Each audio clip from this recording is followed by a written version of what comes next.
பாரதிய நியாய சங்கீதா 2023ல் செக்ஷன் 113 கீழே terrorist act தீவிரவாத செயல்களை பற்றி சொல்லியிருக்காங்க. இதுக்கு முன்னாடி நமக்கு இந்தியன் பீனல் கோட் 1860ல் டெரரிஸ்ட் ஆக்டை பற்றி எங்கேயாவது சொல்லியிருக்காங்களா அப்படின்னு பார்த்தா இல்லவே இல்லை. இப்போ நமக்கு பிஎன்எஸ்ல தான் நியூ செக்ஷன்ஸாக இதை இன்க்ளூட் பண்ணியிருக்காங்க. 113 கீழே சப்செக்ஷன் 1ல் என்ன சொல்கிறாங்க? whoever does any act with intent to threaten or likely to threaten, எது சம்பந்தமான ஒரு அச்சத்தை ஏற்படுத்துகிறாங்க அப்படின்னு பார்த்தா யூனிட்டி, ஒற்றுமை, இன்டெகிரிட்டி, ஒருமைப்பாடு, சோவரின் இறையாண்மை, செக்யூரிட்டி ஆர் எக்கனாமிக் செக்யூரிட்டி. இந்த செக்யூரிட்டி அப்படிங்கிறது வந்து நம்மளுடைய இந்தியாவோட சிவிலைசேஷன் வந்து இன்க்ளூட் ஆகும். அதாவது வந்து எல்லையோர பாதுகாப்பில் வந்து இருக்கக்கூடிய அந்த பாதுகாப்பை வந்து உருக்குலைக்கிறது, ஏதாவது வந்து சேதம் வந்து செய்கிறது, இந்த மாதிரியான செயல்களில் வந்து ஈடுபடுறதும் வரும். எக்கனாமிக் செக்யூரிட்டி அப்படிங்கிறது நம்மளோட நாட்டோட பொருளாதாரத்தை வந்து வீழ்ச்சியடையக்கூடிய செயல்களில் வந்து ஈடுபடுறது. இந்த மாதிரியான ஆக்டிவிட்டீஸில் வந்து ஈடுபடுறது தான் நம்ம டெரரிசமாக சொல்லப்படுறது.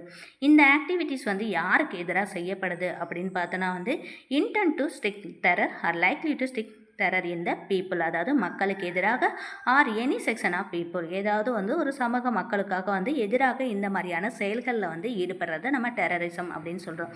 இந்த டெரரிசம் அப்படிங்கிறது எது மாதிரியான ஆயுதங்களை பயன்படுத்தி செய்யப்படுது அப்படின்னா balms, dynamic, other exclusive substance, அதாவது வந்து உடனே தீப்பிடிக்கக்கூடிய அந்த வெடி கருவியங்கள், வெடி மருந்துகள் இந்த மாதிரியாக வந்து பயன்படுத்தி, அது இல்லாமல் வந்து லெத்தல் வெப்பன்ஸு, கொடூரமான ஆயுதங்களையும் வந்து பயன்படுத்துறது, பாய்சன், நாக்சிஸ் கேஸ், இந்த மாதிரியான வந்து பாய்சனோ, பாம்ஸோ, இல்லை லெத்தல் வெப்பன்ஸையோ, நாக்சிஸ் கேஸு இந்த மாதிரியாக பயன்படுத்தி அதனால் வந்து கொத்து கொத்தாக வந்து மனிதர்களுக்கு வந்து மரணத்தை வந்து ஏற்படுத்தக்கூடிய செயல்களில் ஈடுபடுறாங்க அப்படின்னா அது வந்து டெரரிசமாக சொல்லப்படுது.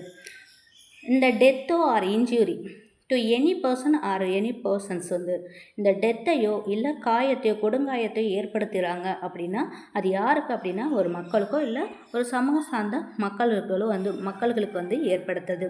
அடுத்தது loss or damage or destruction of property அப்படிங்கிறது நம்மளுடைய எக்கனாமிக்கை வந்து கொலாப்ஸ் பண்ணும் அப்படிங்கிறதுக்காக வந்து நம்மளுடைய நாட்டில் இருக்கக்கூடிய முக்கியமான ஒரு பில்டிங்ஸோ, அப்படி இல்லைன்னா பொதுவாக வந்து இருக்கக்கூடிய அது சென்ட்ரல் கவர்மெண்ட்டில் இருக்கலாம், ஸ்டேட் கவர்மெண்ட்லேயும் கூட இருக்கலாம். அந்த மாதிரி இருக்கக்கூடிய நினைவிடங்களோ வேறு எதையாவது வந்து ப்ராப்பர்ட்டியை வந்து என்ன பண்ணுறாங்க அப்படின்னா டேமேஜ் பண்ணுறது, இல்லைனா டிஸ்ட்ராக்ஷன் பண்ணுறது, இல்லைனா ஃபுல்லாகவே அதை வந்து கொலாப்ஸ் பண்ணி லாஸாகவும் ஆக்க செய்கிறது. இது மாதிரியான செயல்களில் ஈடுபடுறதும் டெரரிசமாக சொல்லப்படுது. அடுத்தது distribution of any supplies or service, அதாவது நம்மளுடைய எசென்ஷியல் அத்தியாவசிய தேவைக்கு வந்து மனித வாழ்வுக்கு வந்து தேவையான பொருட்களை வந்து டிஸ்ட்ரிபியூட் பண்ணுவாங்க. அதாவது குட்ஸ் அண்ட் சர்வீஸ் வந்து இருக்கும். அந்த குட்ஸ் அண்ட் சர்வீஸ் ஆனது இந்தியாக்குள்ளேயும் இருக்கலாம், ஃபாரின் கண்ட்ரி, அதாவது வந்து எக்ஸ்போர்ட்டும் பண்ணப்படலாம். அப்போ எங்கே நடைபெற்றாலும் அந்த சப்ளை குட்ஸ் அண்ட் சர்வீஸை வந்து என்ன பண்ணுறாங்க அப்படின்னா வந்து டிஸ்ட்ராக்ஷன் வந்து பண்ணுறது, சீர்குலைப்பை வந்து ஏற்படுத்தக்கூடிய செயல்களில் வந்து ஈடுபடுறது. Damaging monetary stability. இந்த டேமேஜிங் மானிட்டரி ஸ்டெபிலிட்டி அப்படிங்கிறது நம்ம இந்திய நாட்டில் இருக்கக்கூடிய உள்கட்டமைப்புகளை வந்து சீர்குலைக்கும் செயல்களில் வந்து ஈடுபடுறது. இது இல்லாமல் கவுண்டர் ஃபெயிட்டு, இந்தியன் கரன்சி நோட்டையோ காயினையோ, இது இல்லாமல் வந்து அதர் மெட்டல்ஸையும் வந்து ஃபேக்காக வந்து என்ன பண்ணுறாங்க அப்படின்னா தயாரிக்கிற செயலில் ஈடுபடுறது. Damaging or destruction any property, இந்தியாவுக்கு வந்து சொந்தமாக இருக்கக்கூடிய ப்ராப்பர்ட்டி இருக்கும், அது நம்மளுடைய நினைவுடு சின்னமாக கூட இருக்கலாம். அது இந்தியாவில் இருந்தாலும் சரி, அது ஃபாரின் கண்ட்ரியில் வந்து இருந்தாலும் சரி, அப்படி இல்லைனாலும் சென்ட்ரல் கவர்மெண்ட்டோ இல்லை எனி அதர் ஸ்டேட் கவர்மெண்ட்டுக்குள்ளே வந்து வந்தாலும், அதாவது கவர்மெண்ட் ஆஃப் இந்தியாவிலே இல்லை எனி அதர் ஸ்டேட் ஏஜென்சியில் வந்தாலும் அதை வந்து என்ன பண்ணுறாங்க அப்படின்னா டேமேஜோ டிஸ்ட்ராக்ஷனோ வந்து அதை உடைக்கிறதோ இல்லை சீர்குலைப்பு செய்கிற செயலில் ஈடுபடுறாங்க அப்படின்னா அதுவும் தீவிரவாத செயலாக வந்து சொல்லப்படுது. Criminal force so far criminal force atoms, அதாவது வந்து அவங்களோட அந்த கிரிமினல் ஃபோர்ஸை வந்து யூஸ் பண்ணுறது, அதனால் வந்து பேரச்சத்தை வந்து ஏற்படுத்துது. இந்த ஃபோர்ஸை வந்து யூஸ் பண்ணுறது யார் மேலே அப்படின்னு பார்த்தோன்னா வந்து பப்ளிக் ஃபங்க்ஷனரி அப்படின்னா வந்து நம்மளுடைய சென்ட்ரல் கவர்மெண்ட்டோ இல்லை ஸ்டேட் கவர்மெண்ட்டால் நியமிக்கப்பட்டிருக்க அந்த பொது ஊழியர், அந்த செயலாளர் மேலே வந்து இந்த மாதிரியான ஃபோர்ஸை வந்து யூஸ் பண்ணுறது. இது மாதிரியே வந்து ஃபோர்ஸ் வந்து அதாவது கிட்னாப் பண்ணுறது, அவங்கள வந்து கடத்தி வச்சுக்கிட்டு த்ரெட்டன் பண்ணுறது, அது வந்து நம்ம நாட்டுக்குள்ளேயும் த்ரெட்டன் பண்ணலாம், இல்லை ஃபாரின் கண்ட்ரிலையும் இருந்துக்கிட்டு வந்து த்ரெட்டன் பண்ணலாம். அந்த மாதிரி த்ரெட்டன் பண்ணி ஒரு சட்டத்துக்கு விரும்பான ஒரு செயலை வந்து இப்போ யாராவது வந்து நம்ம நிறைய டைம் பார்த்துருப்போம், நம்ம சிவிலைசேஷனில் இருக்கவங்களே வந்து அண்டை நாட்டுக்காரவங்க என்ன பண்ணிடுவாங்க அப்படின்னா வந்து ஆர்மியில் இருக்கவங்கள வந்து கடத்தி வச்சுடுவாங்க.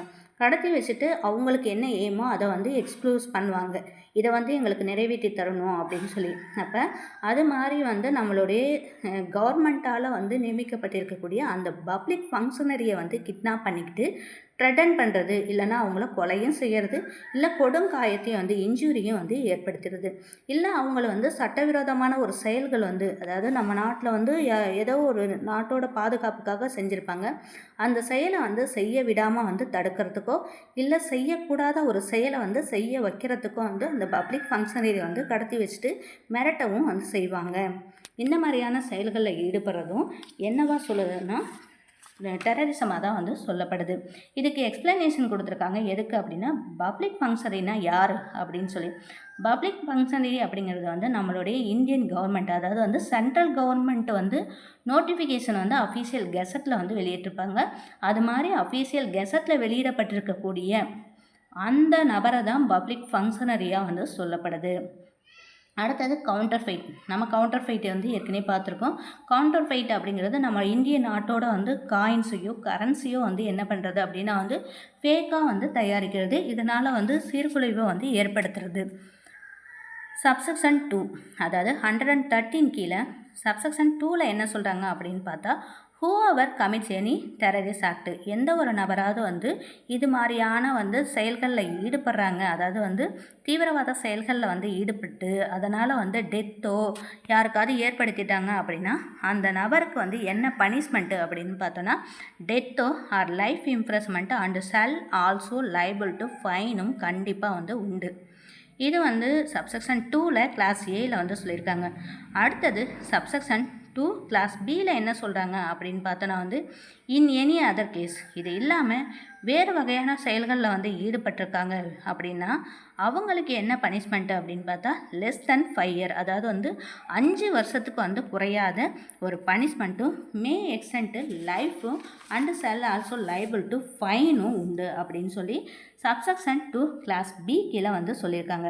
சப்செக்ஷன் 3ல் என்ன சொல்கிறாங்க அப்படின்னா, இது மாதிரியான தீவிரவாத செயல்களை வந்து ஈடுபடுறதுக்காக சதித்திட்டம் வந்து போடுறது, அப்படி இல்லைன்னா வந்து அந்த சதித்திட்டத்தில் வந்து அந்த தீவிரவாத செயல்களில் வந்து ஈடுபடுறதுக்காக வந்து சங்கமோ கமிட்டியோ இல்லை ஒரு குழுவையோ இல்லை அதுக்கு வந்து ஒரு அமைப்பையோ ஆர்கனைசேஷனையோ வந்து கொண்டு வரது.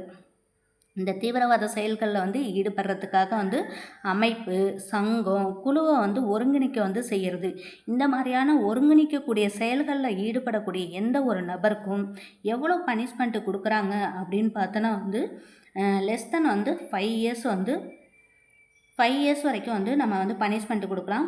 மோர் தென் மே எக்ஸ்டென்ட் வந்து லைஃப் வரைக்குமே வந்து என்னென்னா அவங்களுக்கு இம்ப்ரெஸ்மெண்ட்டு உண்டு அண்ட் ஆல்சோ லைபிள் டு ஃபைனும் உண்டு. இங்கே வந்து என்ன அப்படின்னா வந்து லைஃபு டெத்து வரைக்கும் கிடையாது, அது வந்து ஒரு கால அளவு அப்படிங்கிறது தான் வந்து சப்செக்ஷன் 3ல் வந்து சொல்லப்பட்டிருக்கும்.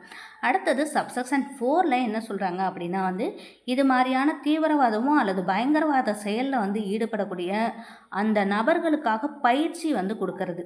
நம்ம வந்து இராணுவ பயிற்சி பெற்றிருப்போம், அது மாதிரி வந்து இந்த தீவிரவாத செயல்களில் வந்து செய்யறதுக்காக வந்து அவங்களுக்கு வந்து நேர்முகம் தேர்வு செய்கிறது, அவங்களுக்கு வந்து பயிற்சி கொடுக்கறது, இந்த மாதிரி செயலில் ஈடுபடுறாங்க அப்படின்னா சப்செக்ஷன் 4 படி என்ன பனிஷ்மெண்ட்டு அப்படின்னு பார்த்தா குறைஞ்சது 5 ஆண்டுக்கு வந்து குறையாமல் லைஃப் இம்ப்ரெஸ்மெண்ட் வந்து கண்டிப்பாக உண்டு, அதாவது மே எக்ஸ்டென்ட் வந்து லைஃப் வரைக்கும் வந்து கொடுக்கப்படும் and shall also liable to கண்டிப்பாக ஃபைனும் உண்டு அப்படின்னு சொல்லியிருக்காங்க. அடுத்தது சப்செக்ஷன் 5 113 கீழே சப்செக்ஷன் 5ல் என்ன சொல்கிறாங்க அப்படின்னு பார்த்தா தீவிரவாதமாக அல்லது பயங்கரவாத அந்த அமைப்பில் உறுப்பினராக வந்து இருக்கிறது, அதாவது தீவிரவாத செயல்களில் ஈடுபடுறதுக்காக ஒரு அமைப்பு வந்து உருவாக்குறாங்கள, அந்த அமைப்பில் ஒரு உறுப்பினராக இருக்காங்க அப்படின்னா அந்த நபருக்கு என்ன பனிஷ்மெண்ட்டு அப்படின்னா வந்து எந்த ஒரு நபருக்கும் வந்து ஆயுள் தண்டனை, அதாவது வந்து life imprisonment and also liable to ஃபைனும் கண்டிப்பாக வந்து போடப்படும் அப்படின்னு. அடுத்தது 113 கீழே சப்செக்ஷன் 6ல் என்ன சொல்கிறாங்க அப்படின்னு பார்த்தா இது மாதிரியான தீவிரவாத செயல்களில் பயங்கரமான குற்ற செயல்பாடுகளில் ஈடுபடக்கூடிய நபருக்கு வந்து அடைக்கலம் வந்து கொடுக்கறது, ஹார்பர் அடைக்கலம் வந்து கொடுக்கக்கூடிய அந்த நபருக்கான பனிஷ்மெண்ட் வந்து சொல்லியிருக்காங்க. இதில் வந்து ப்ரொவைடடாக வந்து ஹஸ்பண்ட் ஒய்ஃப்க்கோ ஒய்ஃபு ஹஸ்பண்டுக்கோ வந்து கொடுக்குறாங்க அப்படின்னா அவங்க இதுக்குள்ளே வந்து வரவே வந்து மாட்டாங்க. இப்போ இது மாதிரியான தீவிரவாதமோ அல்லது பயங்கரவாத செயலில் ஈடுபடக்கூடிய நபருக்கு வந்து புகலிடம் யாராவது கொடுத்துருக்காங்க அப்படின்னா அவங்களுக்கு வந்து என்ன பனிஷ்மெண்ட்டு அப்படிங்கிறது குறைஞ்சது வந்து 3 வருஷத்துக்கு குறையாமல் அதிகபட்சம் வந்து லைஃப் இம்ப்ரெசன்மெண்ட் வந்து கொடுக்கப்படும்.